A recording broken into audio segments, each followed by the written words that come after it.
not. Belinda, let's talk a little bit about, I'm a young person. I'm entering the workspace. I've just found out that my employer doesn't have any group benefits. What options or what alternatives am I looking at that could almost mimic what group benefits are? Yeah, so first of all, Nicolette, it's important, as I said, to get advice. Yes. So meeting with a financial advisor, and most financial advisors are not going to charge you a consultation fee to have that discussion. I mean, our financial consultants don't charge a fee to engage with you, but obviously whatever product you take up with them, there would be fees that would be part of that advice that they would disclose to you. But you would have access in your personal capacity to take up the same cover that you have access to as part of a group arrangement. Yes. So you could take up death cover, critical illness cover, so disease cover. You could have access to death benefits, individual death benefits, funeral benefits. And then from a retirement perspective, you could take up a retirement annuity. And, you know, there's been a lot of historical retirement annuity with legacy issues. There are new age retirement annuities that also give you some good access. You get the same deductions or access to the tax deductibility. So that's really great. And it's also a great add-on to your group benefit if you want to have some more diversity in terms of your savings and to complement your retirement savings within your employer's arrangement. Now, we've seen many global developments happening that really create a problem within financial services markets, right? COVID-19 was one of those huge ones. What are some of the trends that you guys saw that employees were specifically looking for when it comes to their group benefits? I know that mental health was a big one. Wellness was one of those that people wanted to. Working at home now, it means that ergonomics or all sorts of things need to change. So what did you guys see? So, I mean, obviously we saw people becoming more and more, focused on trying to understand what the benefits are that they have. Good. Healthcare, obviously critical. Mental well-being and being able to access benefits through employees' assistance programs provided by the employer. So while we've spoken about group benefits from a healthcare perspective, there's often the employee assistance program that supports the mental well-being. We found that people were going through financial distress and needed assistance and guidance around that. So they were able to engage through that employee assistance program to get some guidance. What we did find, though, is that obviously with retrenchments, employees were losing those benefits at a critical time, so that it's not the best of times, as we saw. And also where employers had trouble being able to continue to meet the payments of those benefits. Sure. But what we did is we went to the insurance companies that we partner with and engaged with them to make sure that where employers could pay at least premium rates to keep those risk benefits going, if we needed to perhaps get a reprieve on retirement benefits contributions for a period of time, that we could get that, and the regulator really came to the fore with that. And as I say, the insurers were happy to sort of tide companies over to say, look, as long as you're paying the premiums, if you pay a lower premium or you don't pay, then we need to look and consider how we're going to manage this. And that really helped to support employees during that time. What it has highlighted is how critical these benefits are. And the unfortunate thing with COVID is that those benefits have become really expensive now, even in the group space, because of the increase in the claims experience that we've seen. So we do see now that there is more requests around flexibility for benefits, so that people can adjust their benefits to suit their personal needs and be prepared to spend on that while giving others the flexibility, as we've noted, to put more money into their retirement fund. All right, Belinda, many of us in the workspaces, sometimes I don't think it's a matter of not knowing that you've got some of these benefits. It's not knowing who to speak to. So where would be their first point of contact? So definitely speaking to your HR consultant or your HR benefits department. It's really important that you do make contact if you want to know about your benefits. And you should be able to channel that discussion. So going to them, understanding what it is.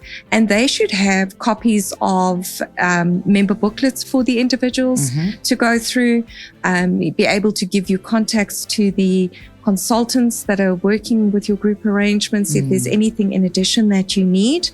And I mean, for example, Alexforbes Connect, or AF Connect that we have online where members can go and have a look at their retirement benefits. They should be able to pick up on the value of their group life assurance and disability income benefits online, adjust their beneficiary nominations, which are critical. And really just making sure that once they've chatted to HR can also guide and direct them to chat to the financial advisors that are deployed from our space to their workforce to help them understand the benefits that they have. I was just about to say that I was once in a conversation. I was very lucky to be in a conversation where Alexforbes was actually an administrator on one of my clients' pension funds, right? And it was literally, I can't remember what had happened, but there was a live event that had happened in this gentleman's life. And he had sat on Alexforbes Connect and he realized that there was a fluctuation with his retirement funds. And he was so upset because he didn't know who to speak to about why that is happening. And he said he went to HR and they couldn't help him.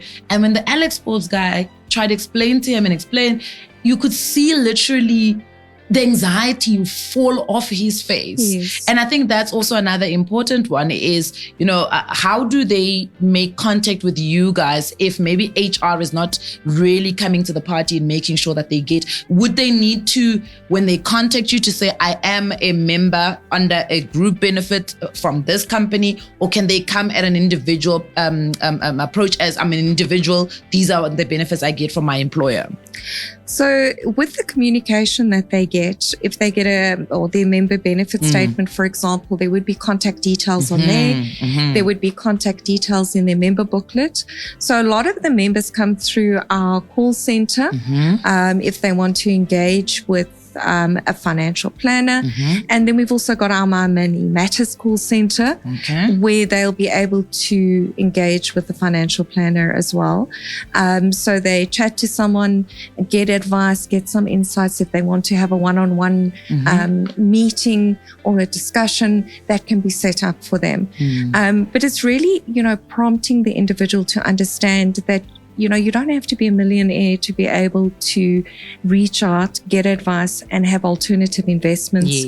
Or, and no question is a stupid question around your group benefits. They're your benefits, and you need to be comfortable that it meets your needs. So if there are gaps, and sometimes there are gaps, because your benefits could be based on a pensionable salary, which is different from your total cost to company. Absolutely. So people don't realize that while I think I've got 3 times my salary for death benefits, or I'm contributing 15% of my salary for my retirement funding, it's actually a smaller proportion of my total earnings that I, myself and my family are used to living off.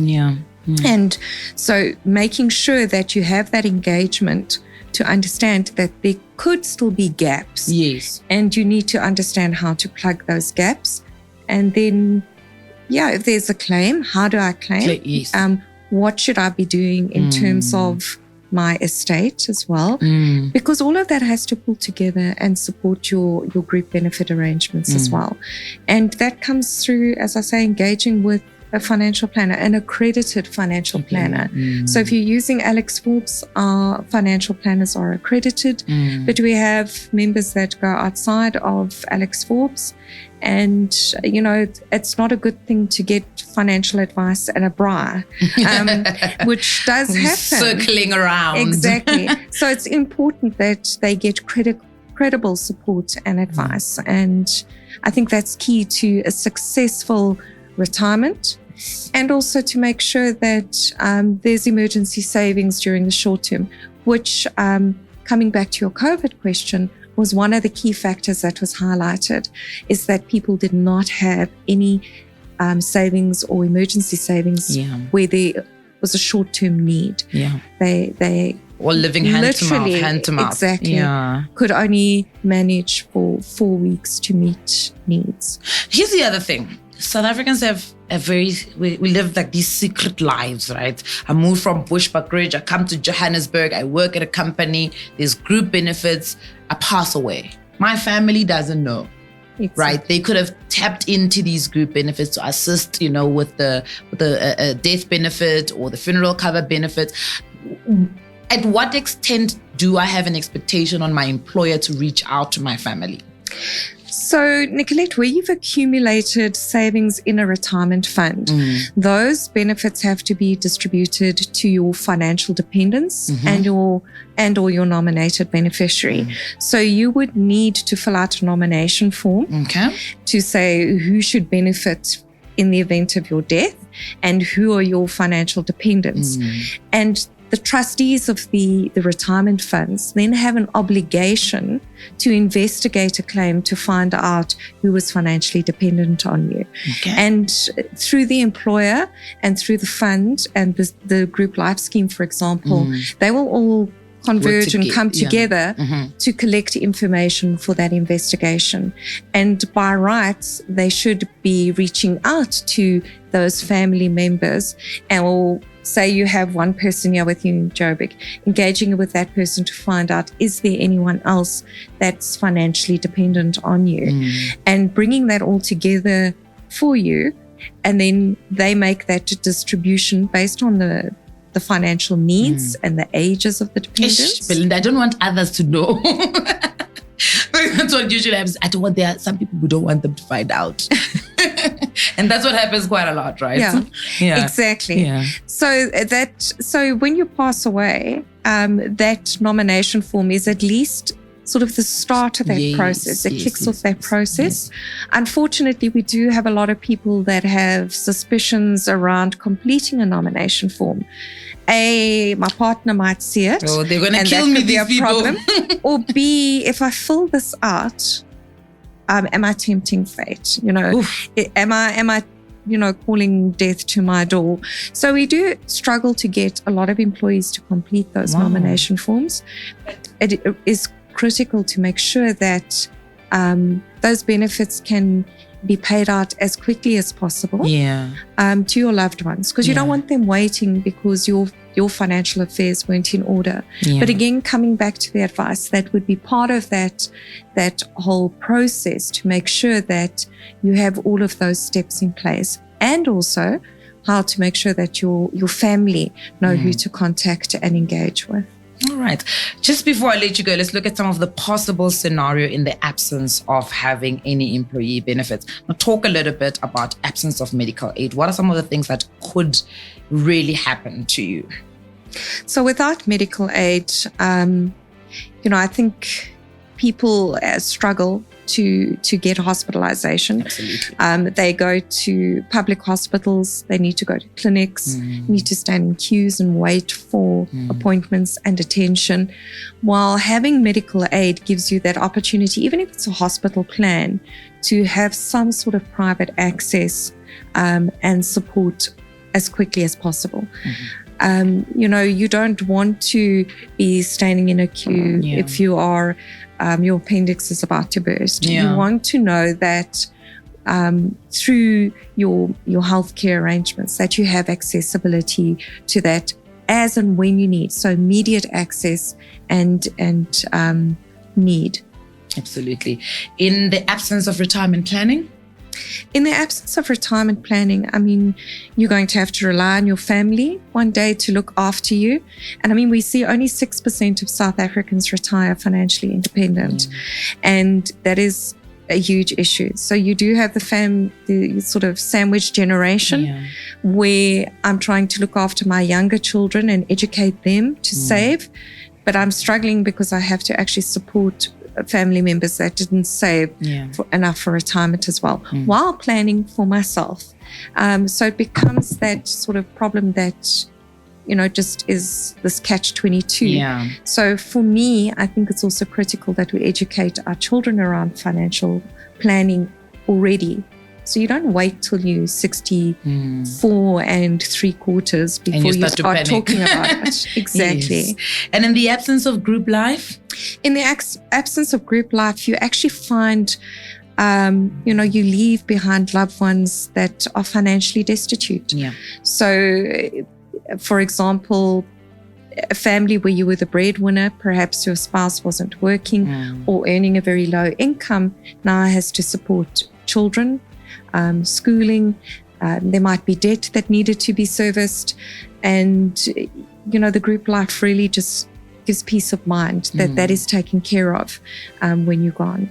I know a lot of people say, well, when I'm gone, it's not my problem. Yes. But don't want issues, I'm gone. You don't want to leave a mess for the people that you've left behind. Yeah. If you don't have it in place, let them know so that there can be an alternative plan. And they can anticipate it. Exactly. And I think that's important. And then last, but probably not even the least, in the absence of employee wellness programs. Employee wellness programs, I think before, employees didn't really cotton on to their wellness programs. And I think there's a lot of suspicion that my employer can spy on me and see what I'm doing. If they're weighing me, is this because I'm looking like I've picked up a bit of weight? And really, I think COVID-19 has also brought those to the fore. Yeah. So that there is a benefit in this for me as an individual. I can talk to someone around debt counseling. Yes. I can get some support in terms of legal input because I haven't been able to pay my bills and I've got people knocking at the door.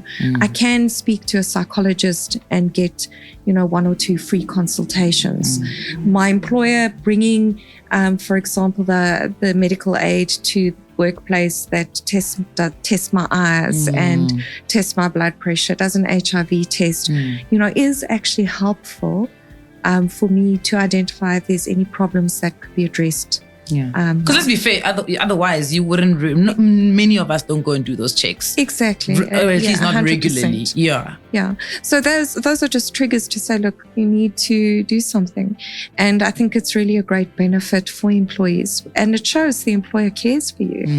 And that means that you're gonna be more loyal. You're going to want to support and do more for that employer. Absolutely. Belinda, you've been absolutely fantastic. Thank you so much for your time. Thanks, Nicolette. We really do appreciate it. And exactly what we intend to do with this podcast is to simplify employee benefits. And I think you've done a fantastic job. I think everybody now knows what it is that you can anticipate when your employer says, we do have group benefits for you. Come to HR, let's have a conversation. And you know what type of questions to ask. So I think that's also an important one, is you can have a benefit, but if you don't know it exists, you can't ask the right questions. But to everybody else, thank you for watching and listening to Count on our Simplified Advice podcast, where we simplify all things employee benefits. And of course, it is in partnership with Alexforbes, and we try to make sure that you understand your group benefits. If you do have any more questions, please put them in the comment section, and we'll make sure that the guys at Alexforbes do answer you as quickly as possible. I'll see you guys on the next one.